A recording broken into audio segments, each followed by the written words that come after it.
चुन्नू जी बहुत पहले से जानते थे। 11:35 में खत्म होगा, तो एग्जैक्ट 11:35 में मेरी एंट्री होगी, है ना। टेस्ट खत्म होने के बाद हम जब एंटर करेंगे तो सारे 30 क्वेश्चन में पैसेज हमेशा हम शुरू में रखते हैं। कहां रखते हैं? शुरू में। अब पैसेज कहां से रहेगा? हमेशा इसमें से फिक्स है। इसीलिए आपको अब समझ में आ रहा होगा हम क्यों कह रहे थे कि ये वाला पार्ट पढ़ के आइएगा। क्यों? पैसेज इसी में से रहेगा। अब मान लो पढ़ के नहीं आए हो, अब अभी पढ़ना शुरू कीजिएगा, मालूम चलेगा पढ़ने ही में 25 मिनट निकल जाएगा, तो बाकी सवाल बनाइएगा कैसे? एग्जाम उतना बड़ा पैसेज नहीं रहता है, लेकिन क्योंकि मैं कोई ट्यूटोरियल भी कवर करना है और क्वेश्चन भी करना है, इसलिए हम हमेशा इसमें से देते हैं। तो हम ये जो बड़ा वाला है ना पोर्शन बाबू, उसको लाइन बाय लाइन ट्रांसलेट करेंगे। क्या करेंगे? लाइन अभी आपके सामने करेंगे, आप देखेंगे, सब ट्रांसलेट करेंगे एकदम बिल्कुल हिंदी में। ट्रांसलेट करते समय कोई वोकैबुलरी होगा तो बताते चलेंगे, कुछ इंपॉर्टेंट वर्ड्स में को लगेगा बताते चलेंगे, कुछ ग्रामर का पॉइंट दिमाग में आ गया तो वो बताते हुए चलेंगे। उतना करने के बाद 1 से लेकर 30 तक सारे प्रश्नों के विस्तृत रूप से आपको बताए जाएंगे, व्याख्यान दिए जाएंगे। आ गया बात समझ? और उसके बाद अंत में सारा मतलब खत्म क्लास, और क्या ऐसा कुछ होगा। बात समझ में आ गया? अब इतने चीजों में आपको कोई डाउट है, कुछ पूछना है तो पूछ सकते हैं, इतने सारे बात में। और उसके बाद हो सकता है 2-3 लोग सुने हो या कुछ किए हो तो दिमाग लगाए हो, वो बात का बात है। बट अभी भी इस लेवल पे, इस मास लेवल पे जितना हम कर रहे हैं, जैसे हम कर रहे हैं, वैसा किसी के पास नहीं है, और उतने बच्चे भी किसी के पास नहीं है। बच्चे होने का मतलब अच्छा पढ़ा रहे हैं, बच्चों को मजा आ रहा है, बेनिफिट हो रहा है, सीधी सी बात ये है। तो ये चीज तो अब क्योंकि बोर्डिंग रोड करते करते मेरे को बहुत दिन से था कि राजेंद्र नगर को, तो आप उस वर्ड को लिख करके एक उसका इंग्लिश मीनिंग लिख लीजिएगा और एक हिंदी मीनिंग, बस इतना ही करना है। इसके पीछे लिखेंगे तो ज्यादा बेहतर है, अपना नोट्स भी बना सकते हैं। वोकैबुलरी पूरे से करना है। उसके बाद ये जो देख रहे हो, ये पोर्शन आपको पूरा पढ़ के आना है, ये वाला वोकैब सारे का, और इसको पढ़ के आना है। किस दिन? संडे। कितने बजे? 11 बजे। Very good. अब संडे को जब 11 बजे आप आएंगे तो फिर एक शीट मिलेगा और वो A4 साइज का होगा। ये वो सारा का सारा काफी हद तक बैंक एग्जाम के पैटर्न पे होगा। किस एग्जाम पे? बैंक के एग्जाम पे पैटर्न पे। और वो कंटेंट कहां से? इसी में से। ये जो पेपर आप लेके गए, कंटेंट आउट है आपका नहीं, सारा क्वेश्चन उसी में से रहेगा। वो आपका कॉम्प्रिहेंशन हो, जो भी बैंक एग्जाम का पीटी जो होता है, बैंक एग्जाम के पीटी में इंग्लिश से 30 सवाल ही पूछे जाते हैं, उसी लेवल पे बनाया हुआ पेपर रहेगा। आमतौर पर किसी ना किसी एग्जाम को ध्यान में रख करके, जो भी नजदीकी एग्जाम होता है, जैसे अभी इस साल अप्रैल के सेशन क्लोज होने के बाद बैंकिंग सेक्टर में अगर सबसे पहले कोई वैकेंसी आएगी, आरबीआई की आएगी। ठीक है बात? काफी हद तक चांसेस असिस्टेंट आएगा, ग्रेड बी आएगा, तब होगा आरबी वाला कैलेंडर शुरू होगा जून में के आसपास से। फिर आरबी के बाद आपका आईबीपीएस का एक्चुअल क्लर्क पीओ आएगा, फिर आपका एसबीआई क्लर्क आखिरी वैकेंसी उसमें आया तो इंग्लिश का हो के रह गया। जैसे लाठी, आई बोला इंग्लिश सबका मिक्सर है, लाठी हिंदी का शब्द है, इंग्लिश में आ गया है। हिंदी में लाठी का कैसे बनाते हैं? लाठियां। इंग्लिश में क्या होता है लाठी का? लाठीज। गुंडा का हिंदी में गुंडे, यहां गुंडाज, ऐसा होता है। मतलब ये हिंदी का लफ्ज था, इंग्लिश में आ गया, एस लगा के पुल्लल बना रहा है। आया समझ? दूसरा ऐसा धड़ा हुआ जो इंग्लिश में आया लेकिन बोला कि भाई हम रूल ना तुम ना मानेंगे ना अपना मानेंगे, अजीब तरीके से बिहेव करेंगे। उठा लव मैरिज, समझ रहा, किसी का बात नहीं मान रहा। तो जैसे आप देखते हैं फुट का फिट, टूथ का टिथ, अजीब तरीके से बिहेव करता है, माउस का माइस, ऐसा ऐसा, उसमें कोई पैटर्न नहीं है बहुत।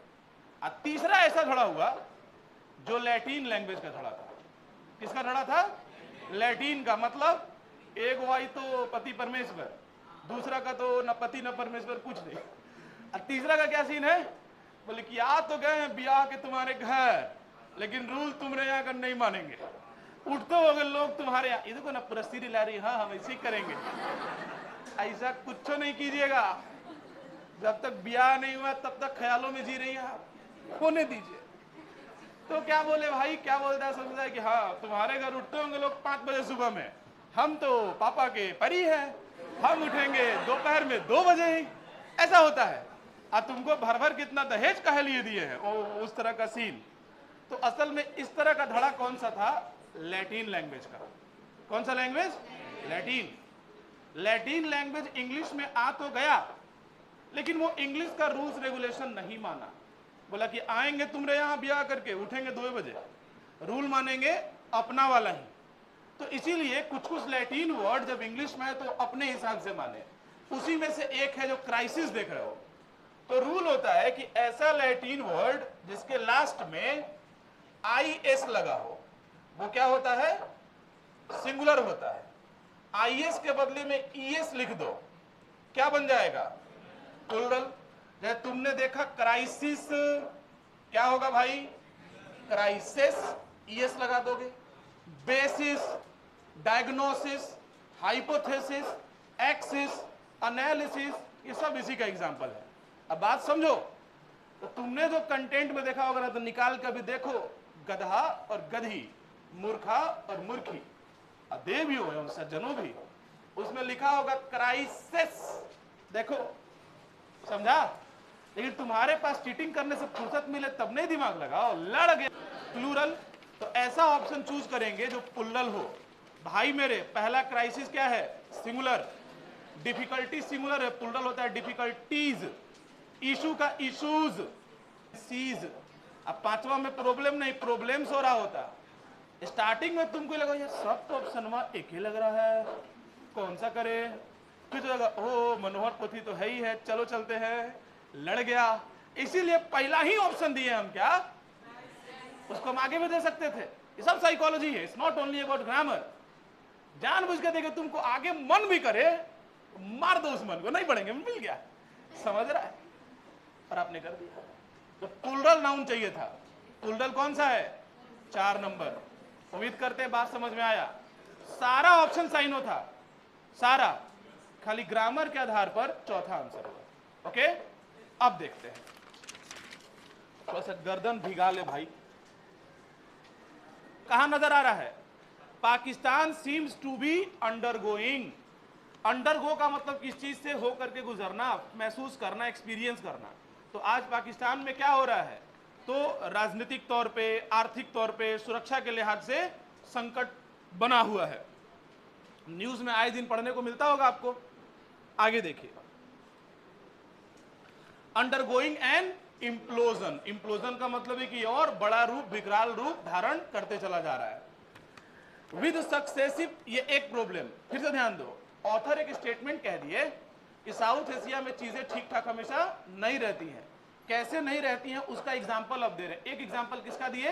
पाकिस्तान का। दूसरा देखो, with successive elections throwing up a hung parliament. अब यहां 2 चीज सीखने वाला है। सर, थ्रो अप का मतलब क्या? थ्रो अप का मतलब टू प्रोड्यूस, टू ब्रिंग, कोई चीज इजाद करना, लेकर के आना, पेश करना, टू मेक समथिंग अपीयर। तो एक थ्रो अप के फ्रेज का मतलब समझ लिए।